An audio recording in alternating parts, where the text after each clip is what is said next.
Buenos días, Puerto Rico.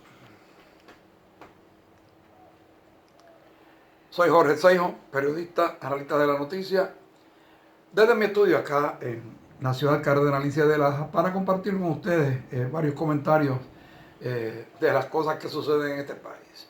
Un país que desde el periodo de la invasión estadounidense en Puerto Rico se ha pretendido americanizar al país, y desde en 1898 se está tratando de enseñar por ojo, boca y nariz el inglés. En Puerto Rico no más de un 10% de nosotros lo entendemos y no nos atrevemos a decir, como dicen estos, se llenan la boca para decir bilingüe. Nosotros no somos bilingües.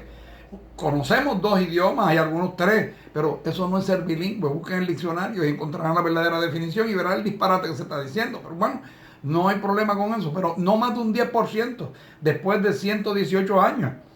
Y ahora aparece esta pelafustán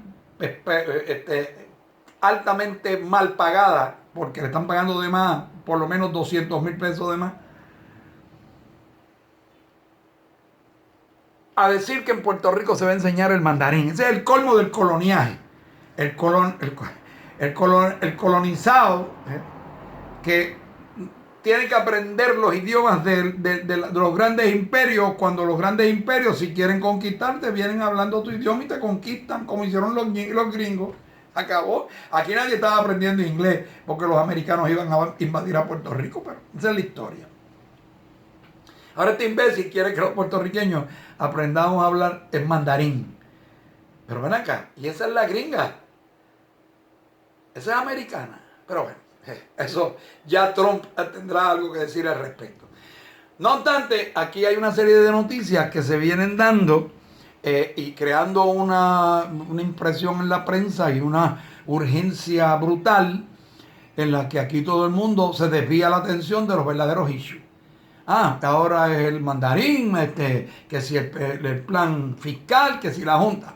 Mire, hay una pregunta que me molesta, que aquí todo el mundo la esté hablando muy consistentemente, y lo que está diciendo es un disparate cada vez que comparan, queriendo hablar de la estadidad, hablan de Hawái, que si el estado de Hawái, que si. Bueno, la pregunta ¿es Hawái realmente un estado de los Estados Unidos? ¿Usted se ha preguntado eso? Lo que vamos a discutir es un ensayo que, dicho sea de paso, trajo a la luz pública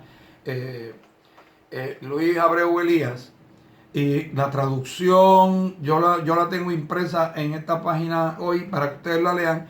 Traducción y análisis son de mi total responsabilidad, aunque el documento lo hizo público el licenciado Abreu Elías.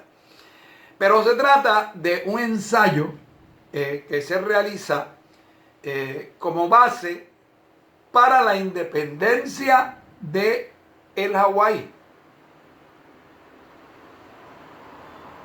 ¿Y de qué manera Hawái se convierte de forma ilegal, ultravires, en un estado de los Estados Unidos en el 1959? Y es lo que vamos a estar discutiendo en este periodo de tiempo que me permitan estar con ustedes en sus hogares. Es importante tener en cuenta que la independencia de Hawái fue reconocida a través de tratados por los Estados Unidos, así como todas las naciones del mundo en el siglo XIX. Y por lo tanto, la situación del Hawái es totalmente distinta a todos los demás territorios, incluyéndonos a nosotros, no autónomos, que fueron colocados en esa lista por virtud del artículo 73 de la Carta de la Organización de las Naciones Unidas. Hawái nunca debió haber sido un territorio colonial de los Estados Unidos. Nunca. Y no es necesario someterse a ningún proceso de descolonización formal en este momento, hoy, con el fin de restaurar la independencia nacional. La ilegalidad de la destrucción y la anexión están bien documentadas en la propia disculpa que presentó el gobierno de los Estados Unidos y su presidente, por lo que el propósito de esta discusión nuestra hoy es para contrarrestar el supuesto de que la condición del Estado de 1959 se votó de forma legítima. Eso es falso. y la ocupación de los Estados Unidos fue ultravire, fue ilegal. Y el robo internacional de piratería más brillante que se ha dado en la historia, y todo el mundo lo está viendo ahí y nadie como que no dice nada, fue todo el territorio nacional y todas las islas que componían el archipiélago hawaiano. La siguiente información que queremos proveerle a ustedes, quizás en una o dos participaciones nuestras, porque es larga, proporciona una perspectiva histórica sobre la forma en que Hawái llegó a ser integrado a los Estados Unidos como un estado de la Unión. Y de hecho, de que este proceso no es, ni nunca ha sido, ni nunca ha sido legalmente válido. Ni lo será. Obviamente, los Estados Unidos afirman que Hawái es parte de su territorio, pero en Hawái, en el continente y alrededor del mundo, han tenido que chuparse esa a base del imperio. Pero el entendimiento común es que en el 1959, que se celebró el plebiscito en que la gente de Hawái votó, la gente, para convertirse a un estado de unión, y que el 18 de agosto del 59 Hawái fue admitida.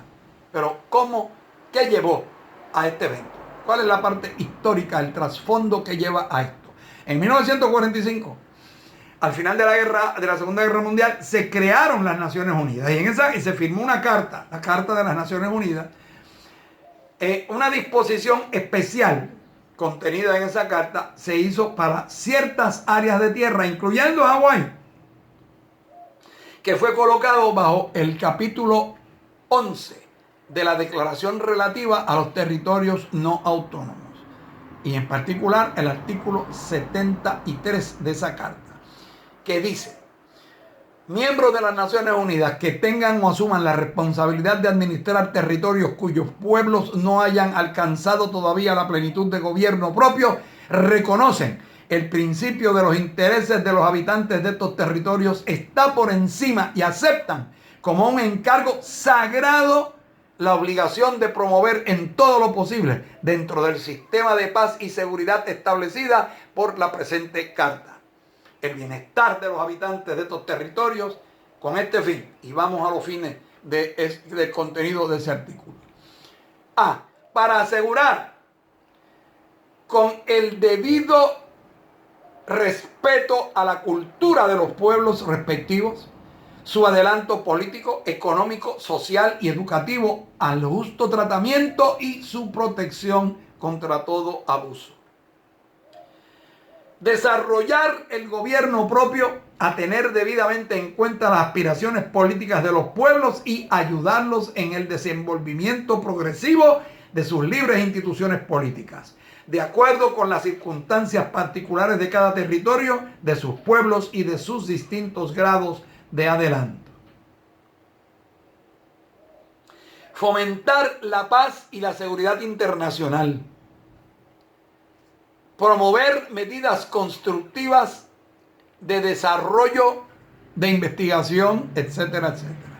Transmitir regularmente al secretario general con fines informativos sujetos a las limitaciones como tales consideraciones de seguridad, de orden constitucional que pudieran ser requeridas, las estadísticas y otra información de carácter técnico relativa a las condiciones económicas, sociales y educativas de los territorios por los cuales son respectivamente responsables, en adición a los territorios a los que se refieren los capítulos 12 y 11 y 13 romanos.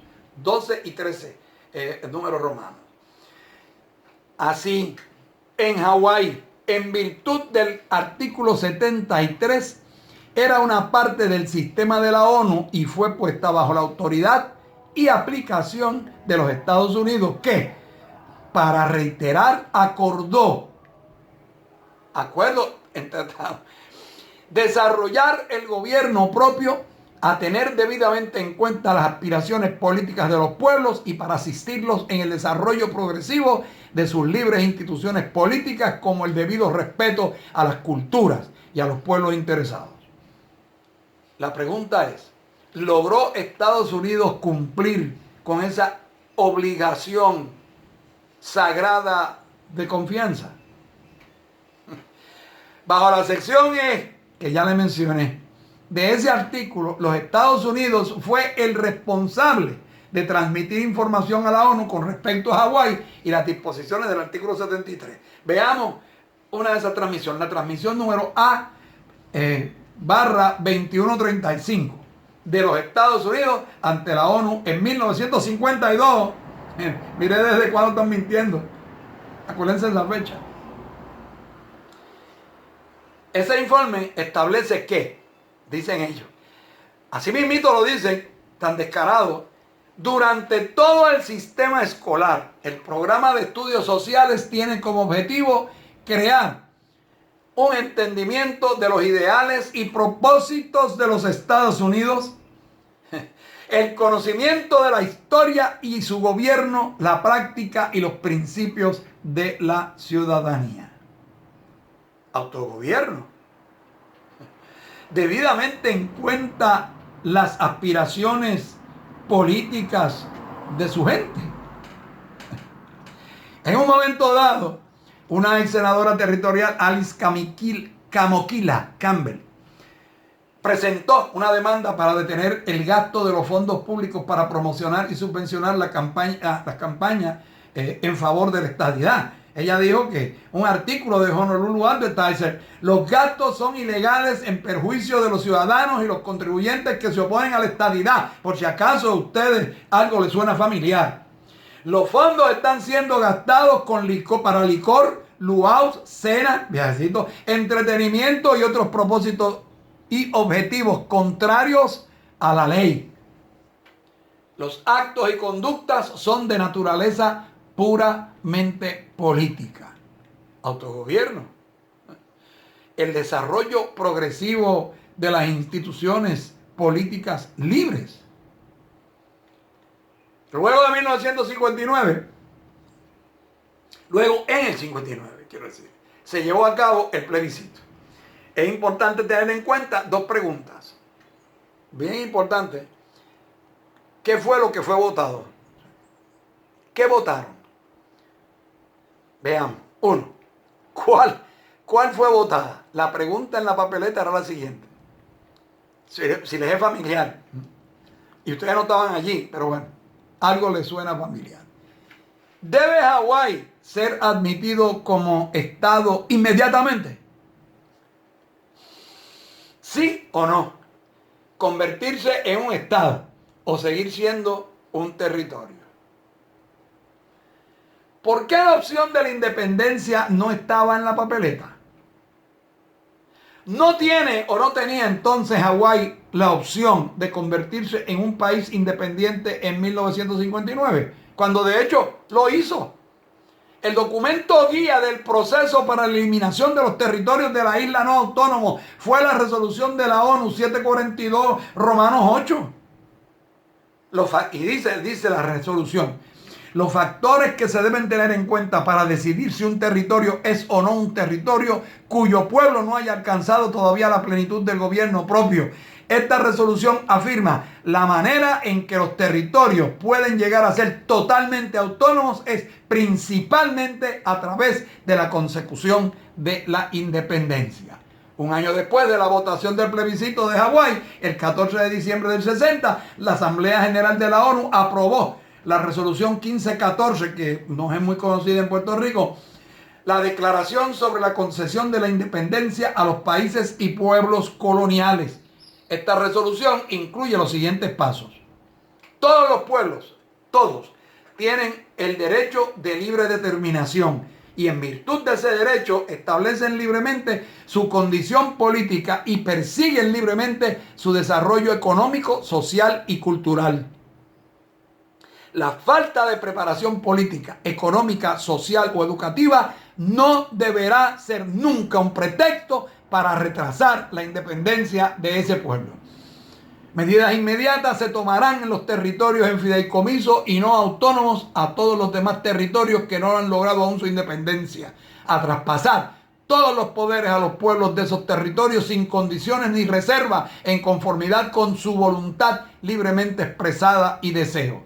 La resolución de la ONU indican claramente que la independencia no solo era una opción en el momento, era la principal opción para los principios internacionales y el derecho fundamental e inalienable de la libre determinación, y específicamente con respecto a los territorios no autónomos en virtud del artículo número 73 de la Carta de la Organización de las Naciones Unidas. No solo era la opción de la independencia excluida de la papeleta, sino que ni siquiera fue discutida, mientras que la condición de Estado se publicitó, se promocionó activamente en fondos públicos, y los ideales políticos estadounidenses fueron adoctrinados a través de las escuelas, como ellos mismos aceptaron en el informe anterior. En verdad que era obligación de los Estados Unidos informar completamente al pueblo hawaiano y ayudar en la consecución del objetivo de la independencia, y no extender su destino manifiesto miles de millas a través del Océano Pacífico y en aguas internacionales. La violación de las obligaciones de la Carta de las Naciones Unidas es un acuerdo de tratado y la ley suprema de la tierra, en virtud del artículo 6 de la sección 2 de la Constitución de los propios Estados Unidos de América, que es también una violación de la propia Constitución de los Estados Unidos, lo que se hizo en Hawái, lo que se está haciendo en Puerto Rico. Pero ¿quién dice algo? ¿Quién protesta? El gobierno de los Estados Unidos no honró su sagrada obligación de confianza. Y si nos referimos a todos los tratados que hicieron con las naciones nativas americanas, nos damos cuenta que no solo esas son Hawái ni Puerto Rico ni nada, sino los 500 y pico de tratados firmados con los indios, ¿no? El voto por la estadidad no era un ejercicio válido de la libre determinación y la descolonización. Por tanto, no tiene validez en el derecho internacional. En nuestra próxima intervención estaremos discutiendo quiénes votaron y por qué se confirma y reconfirma la ilegalidad de la razón de ¿es Hawái acaso un estado de los Estados Unidos de América de acuerdo con la ley internacional? Que tengan la bendición de la Virgencita de la Monserrate, y en nuestra próxima participación estaremos hablando precisamente de quién votó realmente el día de las elecciones en ese 1959 en Hawái. Ojo, las escrituras están en la pared y ahora en esta página. Sigan leyendo. Que Dios los cuide.